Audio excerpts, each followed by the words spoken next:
as a high school kid. What a great opportunity, you know. And then he put this quintet together with Karen Smith on bass and Jim Hall on guitar. Right.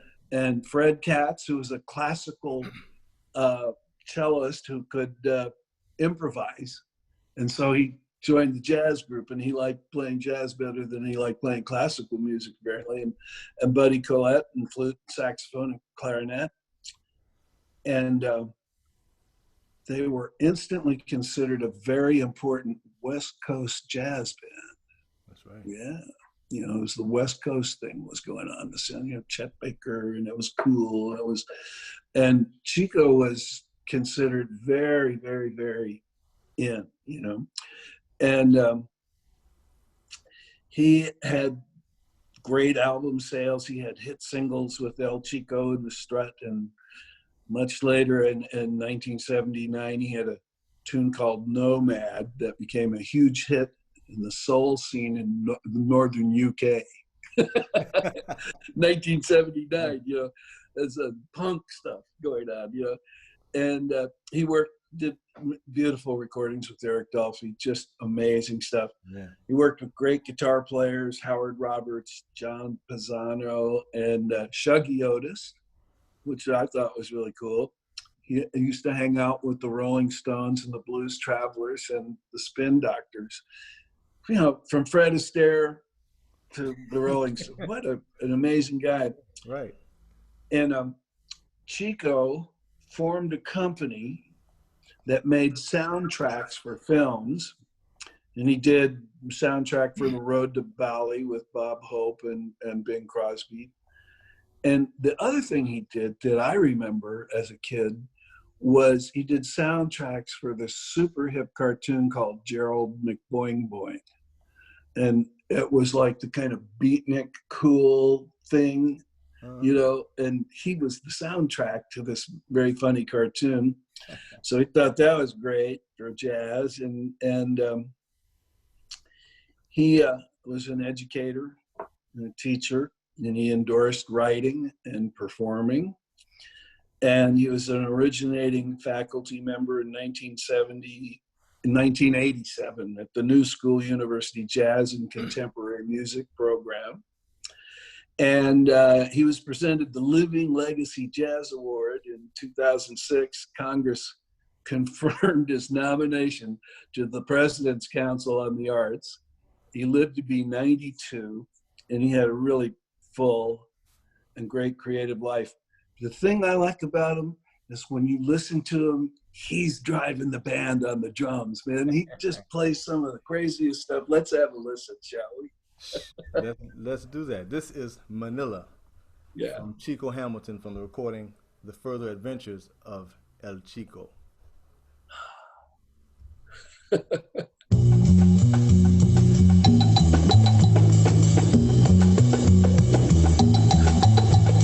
There he is.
Charles Oh, Lloyd, and Gabor Szabo.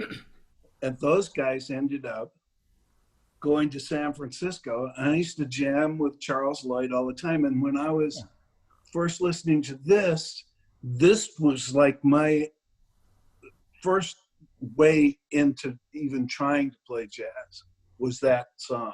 wow. Gabor was, very simple. It was a kind of drone, and the changes weren't too crazy. But Chico, drum part, I mean, God, wouldn't you love to play with a drummer like that? Oh man, of course, of course. I mean, he's so first of all so tasty, Yeah. and the balance he plays with, and drives everybody, but allows everybody the space to create and improvise. These songs that I picked, I mean, his drum parts are just crazy. I just love them. I'd forgotten just how great he was, and how important he was, and how loose those guys were, how good, you know. Yeah, So, Chico Hamilton definitely is a, a real entertainer. He was great when you went to see him. He really entertained people, and I think it's a great thing for a musician to do, is to captivate everybody's attention and right. have that kind of fun. And he's just got all that stuff bubbling, and it's great. That's He sure great. And is. Charles was wonderful, and Gabor Szabo was just, he's like mysterious on the guitar. He It's good. certainly is. He certainly is. Yeah. But those riffs that he plays, that he Oh, comes up with that help to lock in the groove even the more. little background, Yeah, those little, yeah, those are great. I so I'm having this all transcribed now. Now that we started doing this, and we're going to put it together in the blues pedagogy for kids to be able to actually learn those riffs and learn that stuff. So That's we're beautiful. working on that right now, on these Chico Hamiltons, and the Eddie Harris tunes too, that are coming up. That's beautiful. Tell us something about that project. So the project to make this We, available to the kids to learn. you know, I it just all it's went and Marsalis inspired the whole thing, of course, and I was in New York and I went to see him play, and was invited to come backstage and say hello. And I'd never met Wynton, and I went backstage, and he grabbed me and said, "Steve Miller, you're just a cat. I want you to come in here and help me put my blues program together." And I went, "Well, what about Taj Mahal?" He said, "He'd be great." He says, "No, man, I want you to do it." Just like that. That was the first words that came out of his mouth. And I said, "Okay, I'll do that." And so it set me off in a path of like study. So for the last 5 years, I've just been, as soon as I'm off the road, I do 50, 60 cities a year, every year with my band. And then I get back to New York, and we just start studying. And then we would put shows together that we did at the Rose Theater. We do a couple of nights, Right. and started mixing blues, simple blues, Delta blues, Texas blues, Freddie King. And we did a night of T-Bone Walker. We did 22 T-Bone Walker tracks. Beautiful. And Wow. we had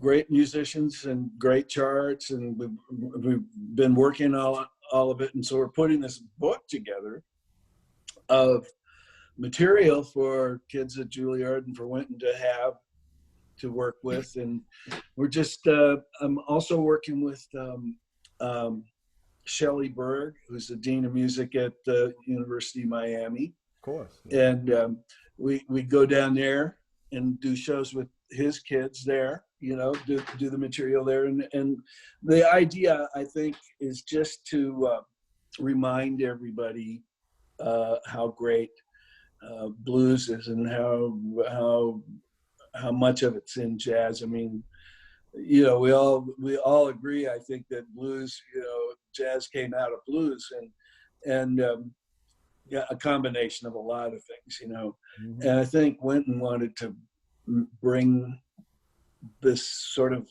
concept back to the younger students who maybe don't even know who Chico is, and maybe they definitely don't know who a lot of the blues players are, Right.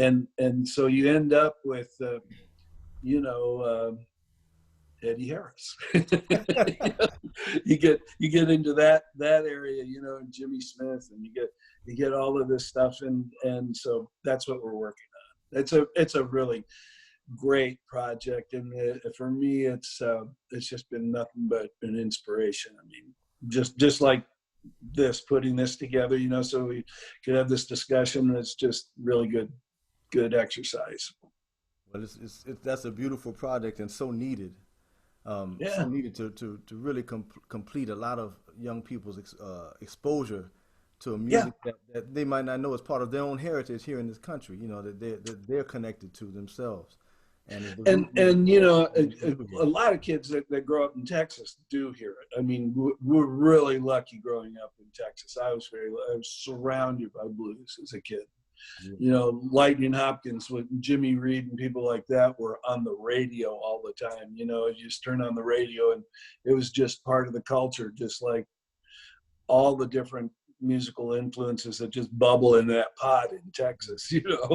Right. So that's good. But when you start getting away from that, not so much. So that's the idea. And we'll take the best of the Delta and the best of Texas and the best of Chicago and the best of California. There's some great blues being played in California too, Yeah. and we already did one show. It's called the Blues Triangle, and it was Memphis and Texas and Chicago.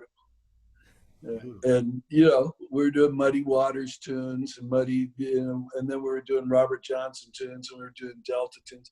And then after that, we did an Appalachian show and got the country, the fiddle, the mandolin, the Scottish, English, Irish ballads Right. that Right. got blended in.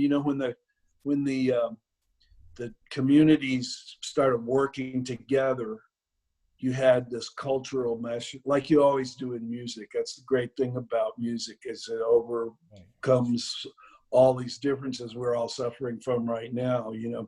And so musically, you had banjos and slide guitars from Hawaii, and Right. Delta blues, and African chants and Scottish ballads about young lord somebody who died when in 1522, that kind of stuff. And it just Right. was all floating around, and it ended up being blues and gospel and soul and R&B and jazz and rock and roll and hip hop and on and on and on. Amazing. That's what's cool about studying the history of it. It's really kind of a short history. It's not that much. True. And when you go to the Blues Hall of Fame, which is in Memphis, I walked into the Blues Hall of Fame and go, God, I played with half of the people in here. It's just a handful of people. It's this nice little building, and there's 100 folks in there that put all this together from way back then to now. And, it's a great little community of musicians and history. Good stuff.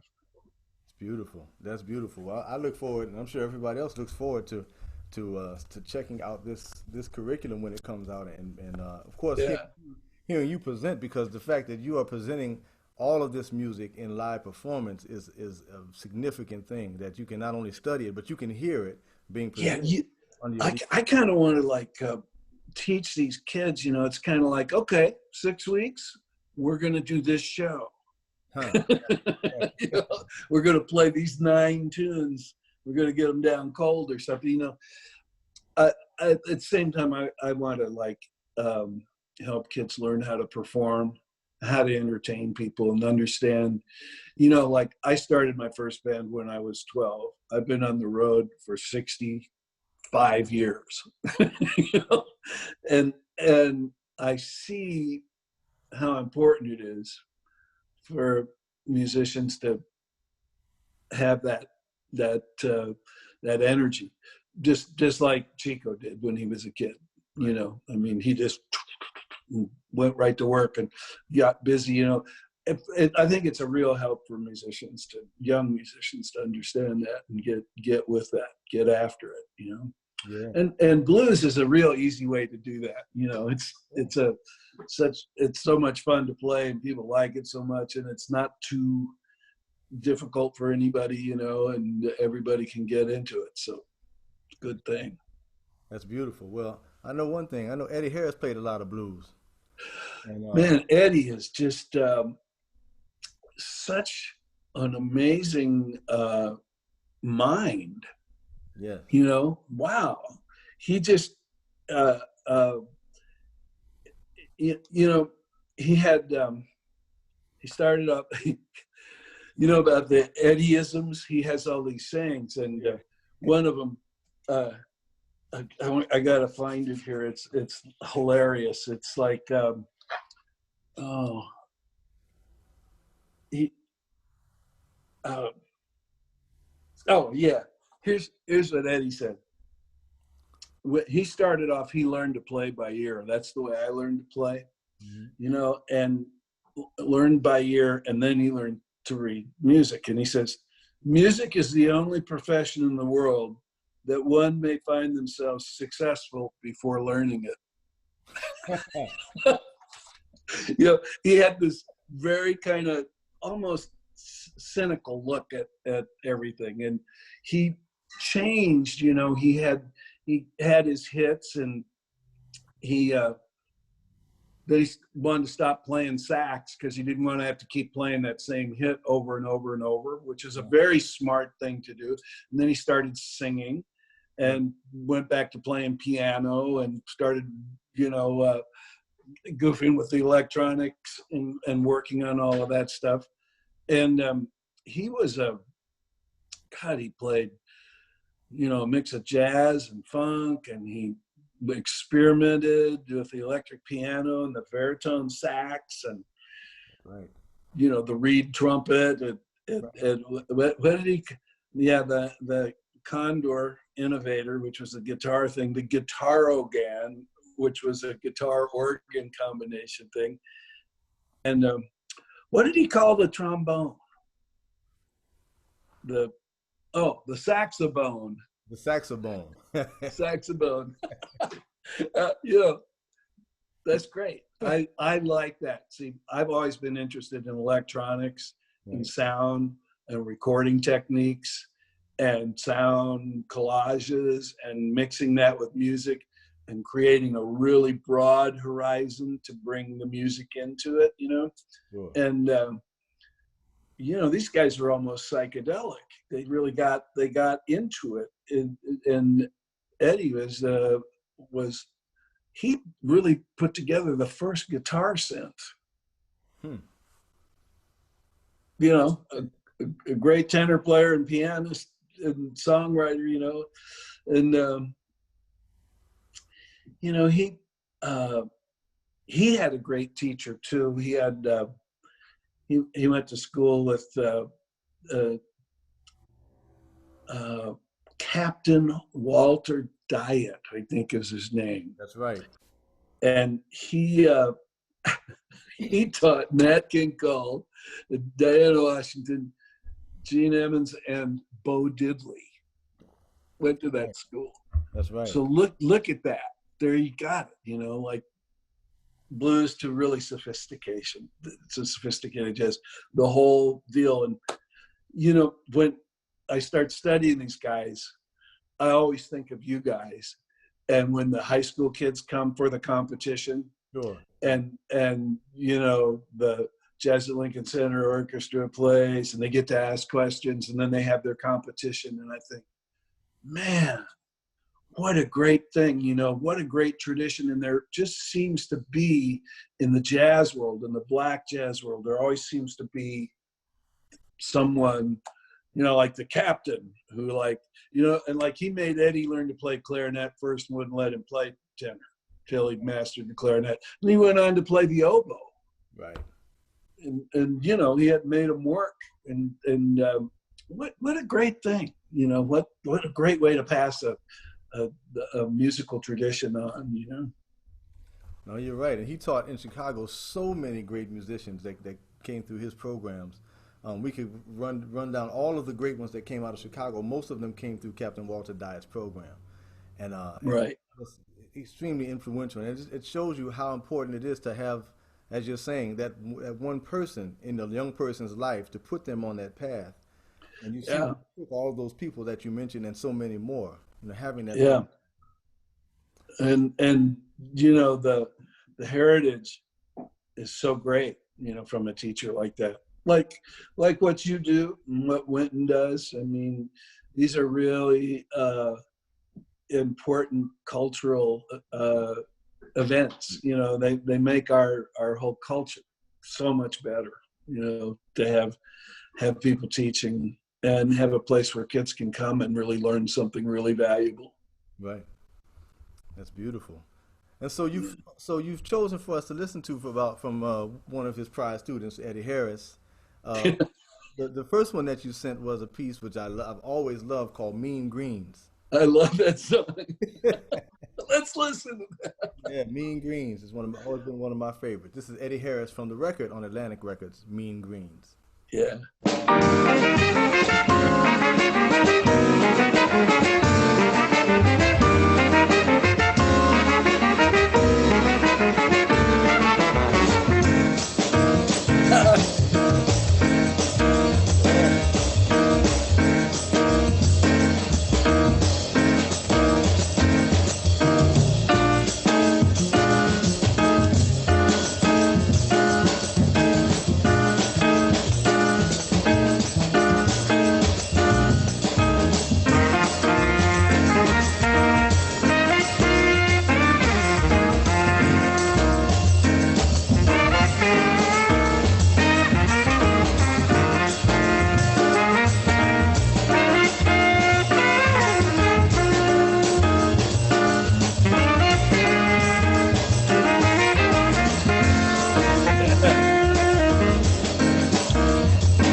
man.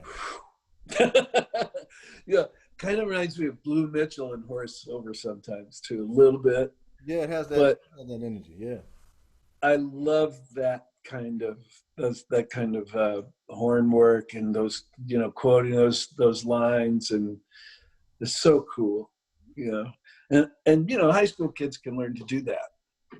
Oh, That's a piece of music they can learn and can jump on and and get to go out and do it. That's so much fun to play. yeah, it is. And when you listen to, that's two things jumped out at me when we were listening to it. First, the last two records that we've listened to, both of the ones that we played so far, both have Ron Carter playing bass. Now that, and both of them feel good. Yeah, they sure That's saying do. something about Ron Carter. But then just listening to this Billy Higgins and the way that Billy Higgins plays a jazz boogaloo is one of the Yeah, most amazing things that you'll ever hear. And I was yeah, really focusing on him in this recording and the way that he's playing. I mean, he's of course keeping his groove, but he's improvising so much through the groove and not getting in everybody's way while he's doing it. And it just that's what's lifts so everything beautiful. up. That's beautiful. Yeah, I agree. Yeah, I agree too. Because it just, it's like if you're thinking, you're stinking. I Right. mean,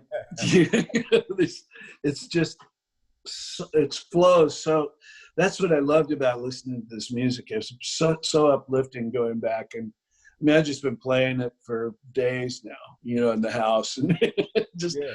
living with it again. And we have so much great music that we live in this world which, now, I mean, it's crazy. It's everything changes in 2 days.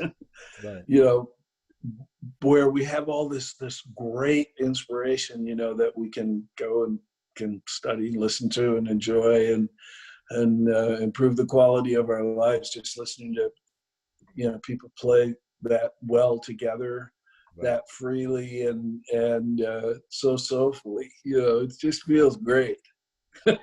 it's It really does. It really does. uh, And I agree completely with what you're saying is that all with all of that substance in it, it's still something that kids can grab onto and have fun doing. Yeah, there's nothing, I mean, the two tracks we listened to, like the changes are real easy and you can pick it up by ear, you can hear it. I mean, that's kind of, I think, what my job is. When I needed somebody like, I need somebody who only knows 3 or 4 chord changes, you know? So that's me, I can do that, okay. And I mean, those are the pieces that I like. I mean, um, I want to, incorporate this feeling and these sounds and learn this stuff with my band. If we get back on the road and can get back out and get back together, Yeah. it's like nobody knows how long or what's going to happen, how this is going to work, but uh, sure, I'm glad we got it here to listen to. It's just Yeah, yeah. makes every day better. And I hope everybody in Houston that's listening to this podcast is enjoying it, and is getting it, because it's so much fun to share it with everybody. Well, again, man, thank you so much for putting together such a beautiful set of music for us. I mean, it's just everything that you pick feels good, and Well, that's easy. All I had to do is just go, which one of all these great songs? I mean, the albums all the albums are, you want to do yourself a favor, just, go online, look up Chico and look up Eddie, and just look at all their albums, and just, buy 3 or 4 of them and put them on and enjoy them, because right, these guys were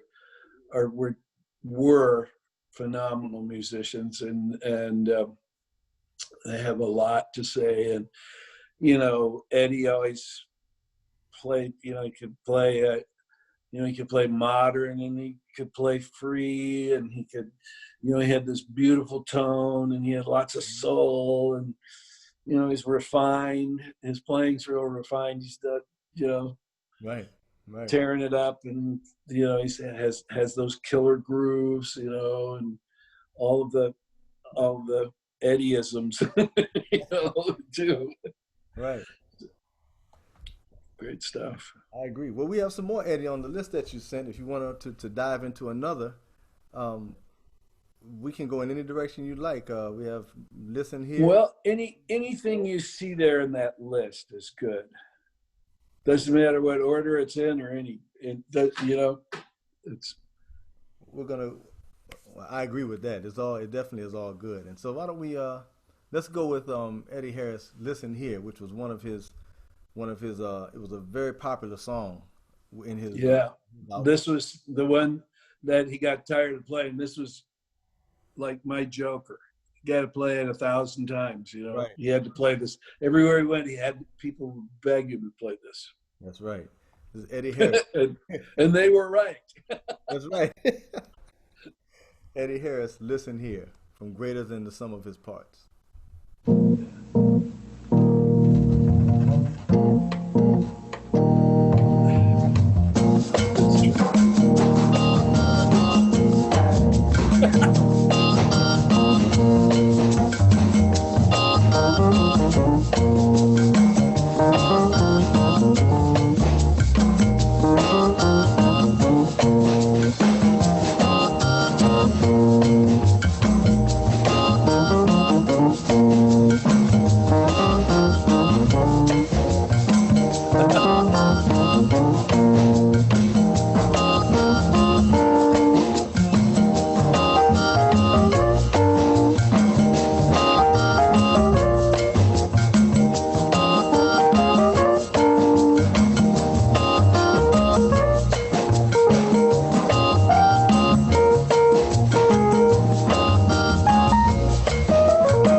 Wow.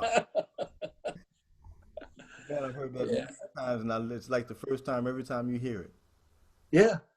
Yeah. It's just it's so soulful and relaxed and great. He just had a beautiful way about him, and his his groups he put together were so great, and that organ, that ba, ba, ba, that sounds like cell phones. It sounds like the thing on my dishwasher when it's done. I keep hearing it now. Right, you right. know, everywhere I go, I keep hearing Right. bum, bum, bum. It's coming out of everything, you know. So that's, you know, why Eddie is such an important, you know, I mean, just killer grooves. And let's go back to Chico Hamilton and Sure. see what else we got. Let me open up my Well, we have El Chico. okay. You haven't heard. That's perfect. Check that out. This is El Chico, Chico Hamilton. Yeah.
And it's so picturesque. Yeah. Those tunes, you know, so picturesque, so combining so many elements and beautifully. He and Gabor had that, you know, you feel like you're in South America or something, or, you know, I mean, it just takes you out into Right. nature. really refreshing for great music. It's really good.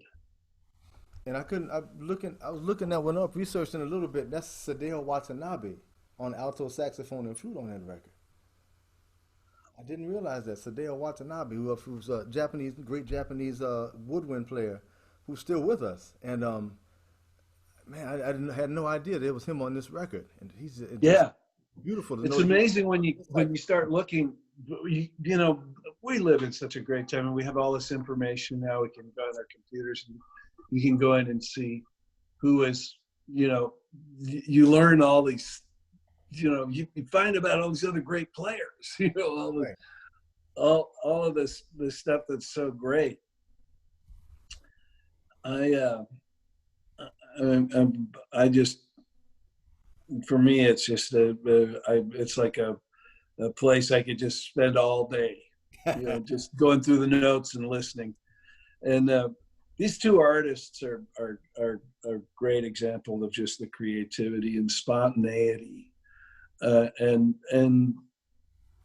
how blues is infused into jazz, and how when you take something as basic as blues and as simple as blues, and then, you know, you have musicians who like had classical training, but they can play spontaneously, they can be creative instantly, they don't, it doesn't have to be written, and they have the technical ability to play like that.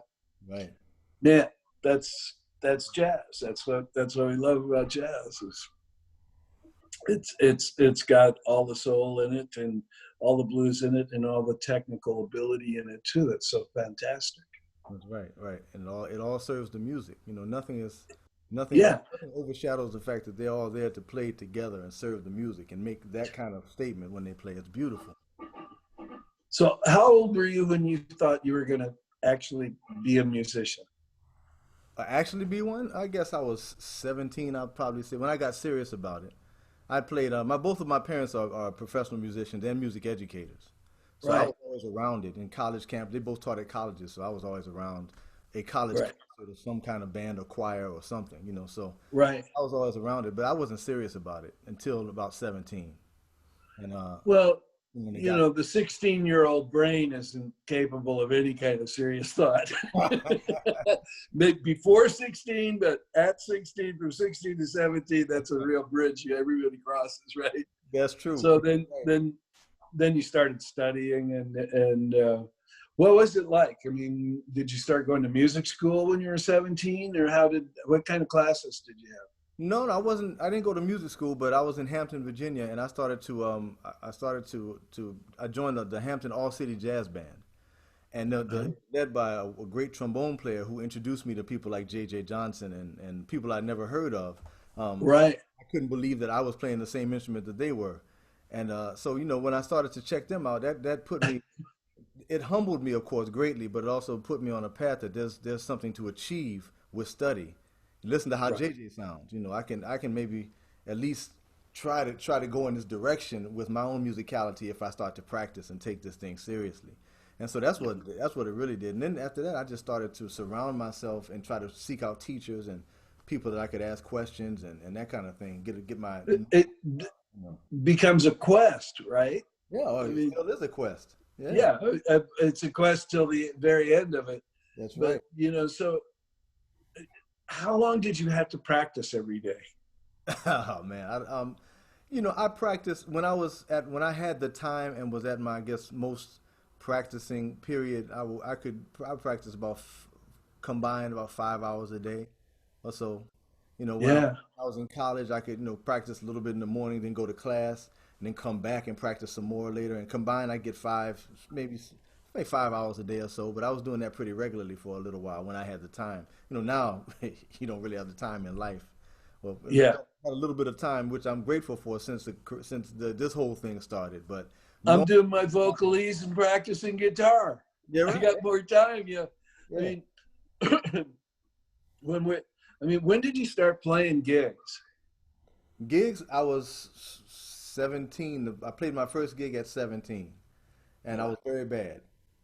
and it was at a it Well, was, it was I was at a local YMCA in Hampton, and I played a gig, and these with these older musicians who taught at Hampton University, and with local musicians and people that I knew that taught my brother, and I knew close to my family. So I played with them. They let me come up and play a few tunes. Sonny Rollins, St. Thomas, I played on. I didn't know what the changes were. I just kind of just did whatever I could do on it. But yeah. they let me up there, which was the greatest thing. They let me go and And express my. and you weren't reading music, you were just playing. I was playing all it was all by ear. We learned the tunes by ear. Tried to learn the chord changes by ear, and Yeah, tried to improvise. right. That's great. Yeah, yeah, it was great to have some musicians that could really play, allow me to be that sad around them. Like that was the biggest thing because I knew it. You had to know that you weren't on their level, but the fact Yeah. that you believe that maybe one day you could be something, then maybe just okay, I'll let him up here and let him do his thing.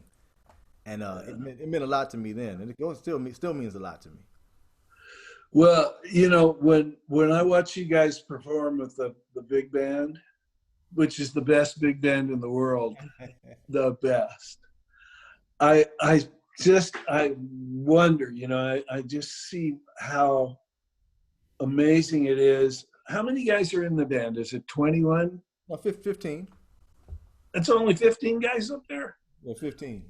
The core. Okay, so and I watch you guys play, and the level of concentration and work that's put in to get to that point to be able to do it is so remarkable. It's such a great achievement. It's just got to be the best feeling in the world to play those gigs, right? It absolutely is. And Yeah. to be I around mean, 15 people that are that focused of one mindset and trying to make the best music that we can together as an entourage. yeah, You think it's hard to get three people to do anything together, two to do anything. To have 15 yeah, that are absolutely focused on trying to make some beautiful music is it's a blessing to be a part of. yeah. Well, it's a blessing to just see it and to experience it. It's such a beautiful art form. It's just, it's, we're just musicians talking about what we love. And that's exactly what this show is. That's exactly Yeah. what the show is about. It's Well, it is. talking It's about just music. wonderful. And I think these guys we're listening to are, there's this, uh, I'm trying to think which one there's this Chico Hamilton one where he's playing percussion and it sounds like something's breathing. I'm trying to think which one it is. Um,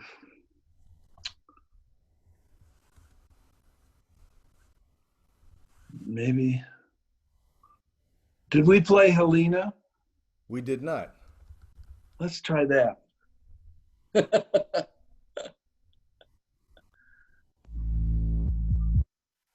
Wow. I'm sorry, I'll pull that one up right now. That's not it. I have to deal with the technical issue here, but it'll be up in a few seconds. Hit the James Brown button. Okay, here we go.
Man, such a groove.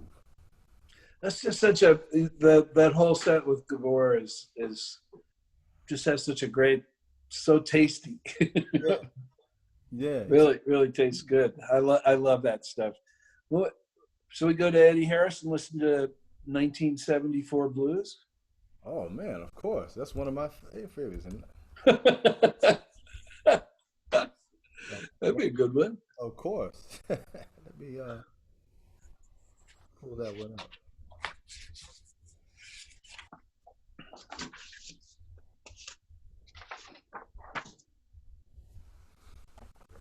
Now myself, we were in the last time we were in China, which was I guess that was last August or so. We went to China last fall, I believe, and Chris Crenshaw pulled this tune out, and I had never heard it before then. Huh? And he pulled this tune out and started playing it. Just started playing it in the backstage in the dressing room before we went on to the show, and it was so infectious that we all just started playing the tune as we're walking out to the stage. And I love that. it's Yeah. the trombone section playing 1974 blues. We just started to play it, and if the groove felt so good, everybody just started to join in with us playing it. Nobody knew what the tune was, but it Yeah. just felt so good. We were just playing it. This is an amazing piece, and Yeah. in seven, I believe. I have to listen to it again, but you would never tell because they make the groove so easy to digest that you would never tell it's not in 4/4 or an I. Right. It's Eddie at his best. Here Yeah. we go. Eddie Harris, 1974 blues.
That's there's something about that track that reminds me of Meade Lux Lewis and Honky Tonk Train. Uh-huh. That old shuffle piano tune. Have you heard that? Yes, yes. That was like my very first favorite song. I was 2 years old, and I just had my mother just play it for me over and over and over and over and over. And it just, there's something in there that just gives me that feeling of so great. I love it when Eddie Harris does these things. I just enjoy it so much. It's just great. I hope everybody's, liking this stuff. We should, we do you have Just a Sittin' and a Rockin' by Chico? I don't, but I can pull it up very quickly. Just a second. Just a sitting down and rocking. Yeah. Yeah.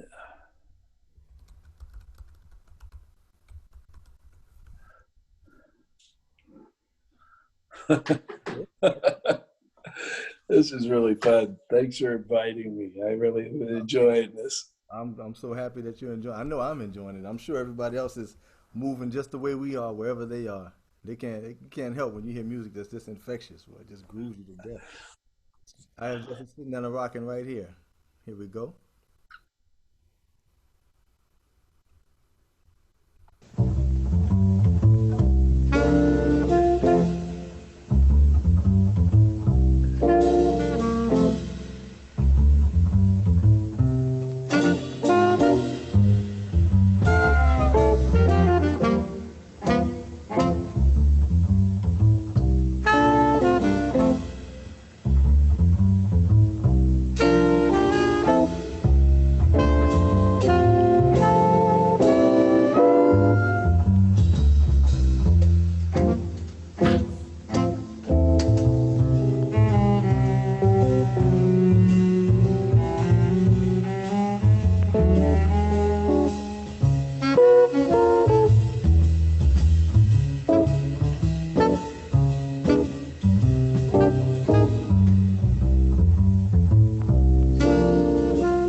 kind of makes you want to listen to the modern jazz quartet. I'm sorry about that. Yeah. Oh, what was that? Oh, I'm sorry. It's switching to the next song, but that's amazing. The sound that he gets out, how big a sound he gets out of that instrumentation. And Yeah, it's all space, yeah, it's beautifully done. And they called it avant-garde chamber jazz. yeah. These type Back in the day when everything had to have a title, like what yeah. it was. They put it in that box. But he had such an impact on jazz, at the original quintet and the second one. They just really impacted everything and took everybody out into a new world. It was really brilliant, really really great to have Gabor Zazbo show up and do that thing that he does, and Charles Lloyd and all that jamming. And to me that was really a big aha moment where I kind of went, oh, I could play that. I want to play on that. That's cool, Right. And I'd been playing, blues and rock and roll, and so it was a real exciting moment for me when I first started hearing these guys.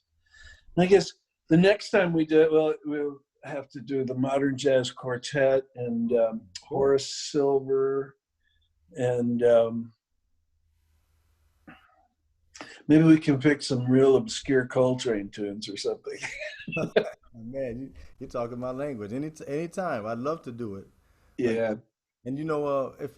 if you like, before we go, I know we're getting to the end of our time, but we your I was sent the tribute to Jimi Hendrix that you just released. Oh, yeah. And Well, just I have to released tell last you last Friday or so. that piece of music, it was like very emotional for me because um, I met Jimmy at the Monterey Pop Festival. That's when I first met him. We were both playing there, and we jammed a little bit, and it was amazing because I'd heard about him, but I'd never heard him play guitar. And when I first saw him, I thought he looked like Eartha Kitt with a Stratocaster. I just went, what? Who is this? What? And and he went out and he played, and it was so overwhelming. It was like he had just synthesized everything that Muddy Waters and all the Chicago blues guys had, and all the heavy rock and roll, and it was a power trio, Right. and it was so big. And I was just immediately, he was a guy I sought out, and whenever he was in town and we played some gigs together and stuff, and he was really shy, and he's really a very small, slight little fellow, and he was playing this double giant stack of amps, and he'd go out on stage and it just was like he was 100 feet tall. Nobody had ever moved air like that with a guitar and an amplifier. So I watched and watched and watched, and it finally dawned on me one day that one of the things he was doing was he was playing the guitar upside down and left-handed, but it was strung upside down, and the controls were on the top of the guitar instead of the bottom. And so when he was doing all that, moving all that air and doing that stuff, he was picking the guitar up like this, this was the neck out here, but he had his hand on the top of the guitar. The guitar was going this way instead of down here doing it like this. And Right. so he was like able to squeeze, and he was doing all this stuff. And I went, wow, okay. So I was in New York, and I went to my guitar store, Manny's Music, where everybody buys their guitars. Right. And I said, I want to get some guitars. I want to get some left-handed guitars, and I'm going to string them, but I want to get the controls on top. And so I got some. And when Jimmy died, I had played a gig with him a few months before, and he was really sick, and basically had some mafia guys running. We were playing an outdoor festival, Mm-hmm. It was cold. It was like in April, and it was like 38 degrees outside, and it went on all day long. And we were playing just before he played, and we came, and you know, I was real excited to have my band and be playing for, you know, I was playing for Jimi, right? And played for him. And then it came time for him to go on, and his guys wouldn't let him on the stage until they got $120,000 in cash. It was really a bad scene. I mean, and I had a guy pull a gun on me on stage after my set. It was very tough, you know. And I watched him play, and it was pretty messed up. And they finally got it together, and you know, they just started off. They just came out and made noise for like 10 minutes. I mean, they just didn't play anything. It was just electronic feedback and stuff. And then finally, they kind of got it under control and played. So the day he died, I remember very distinctly when I heard it. It was like, I think about 2:00 in the afternoon or something in California was where I was. And I just felt like I had to play this sound now while I remember it. I can't, you know, I can't not just do that. And somehow we ended up with this gig at Pepperland, which was this funky joint in San Rafael, held about 2,000 people. And we went over to play. And so we just made this jam up. And when I hadn't heard it in, you know, 100 years. Janice found it. She said, oh, you know, Jimi Hendrix, you know, you should play this, you know, it's going to be the anniversary of his death pretty soon. And I said, well, I don't think so. And then she put it on, and I couldn't believe it was me. That's how much he had influenced me at that time, and the energy that was coming out of the guitar. So it was like a tribute to, I'm glad we got that on tape, because that's not the way I normally play. Right. Yeah, something. Well, I think that it's a beautiful thing that it influenced you that way, and the spirit of him, you know, on his passing, caused sonically to come out of you. Man, I just felt him just going, you know, that soul, that spirit just whoosh, leaving the planet, and it was like, it's gone. You know how this when somebody dies, it's really over. Yeah, yeah. It's that soul, that spirit, you know, that library of knowledge, you know, that whole building burns up, you know. It's a big deal. Well, I think we'd like to let's have our listeners take a listen to this. This is the name of it is Pepper Sauce. Is that from Pepperland? From Pepperland. Steve Miller's tribute to Jimi Hendrix. Yeah. We'd like to dedicate this next song to the memory of Jimi Hendrix.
It's amazing how that sound comes out of a Stratocaster and an amp.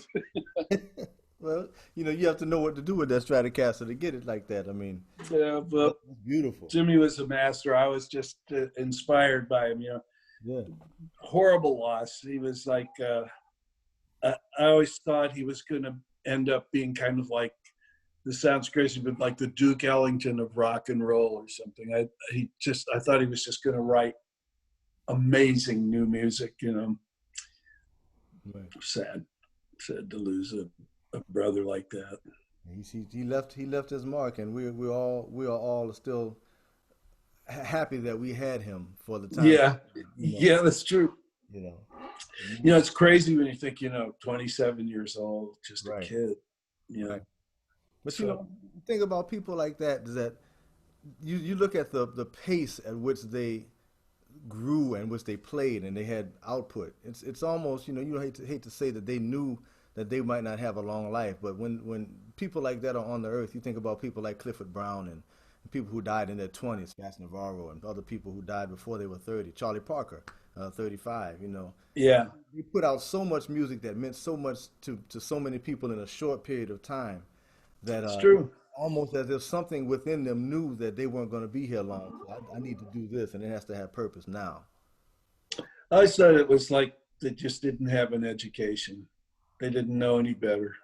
Because I've been around a lot of really great artists over my lifetime, and the ones that have died have all mostly just didn't know any better.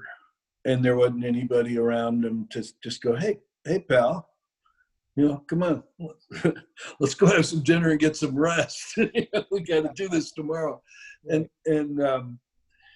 yeah, it was sad. It was sad to see, and mainly, all of the artists that are like that we love so much, and usually it's drugs and it's Right. alcohol and heroin and stuff like that, and sometimes people just don't know. They just don't know any better. They don't know that it's going to kill them, and then they get caught. But you're right. It was a great, unbelievable amount of music and that Jimmy wrote, and he really, stepped the blues up to another level. I mean, he brought it right into the room with you, man. The real deal. And I was lucky because when I was young, I got to meet and play with T-Bone, and T-Bone is the bridge between blues and jazz. He's the guy. Right. And B.B. King and Freddie King and Albert King and Eric Clapton and Stevie Ray Vaughan and all those people, all those great guitar players, all learned their basics from T-Bone. So I as a little kid, I got to see that, and that was really just an unbelievable opportunity to be next to somebody who is just, how it is when you're right in the same room and you can see what's going on. And then later, when I was like 21, 22, I ended up in Chicago, and it was so weird because the Paul Butterfield band was there, and Muddy Waters band was there, and Howlin' Wolf's band was there, and Muddy Waters and Howlin' Wolf's careers were kind of over. They had their hit records, and it was kind of done, and they were back in Chicago, and they were just working. We were all competing for the same gigs in these 4 funky nightclubs. Wow.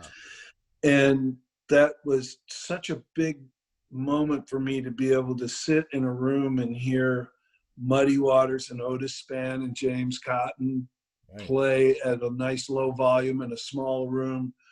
And it was like, that for me, that was the really grow up moment. It was like, wow, adults playing serious music. This is, okay, I'm in.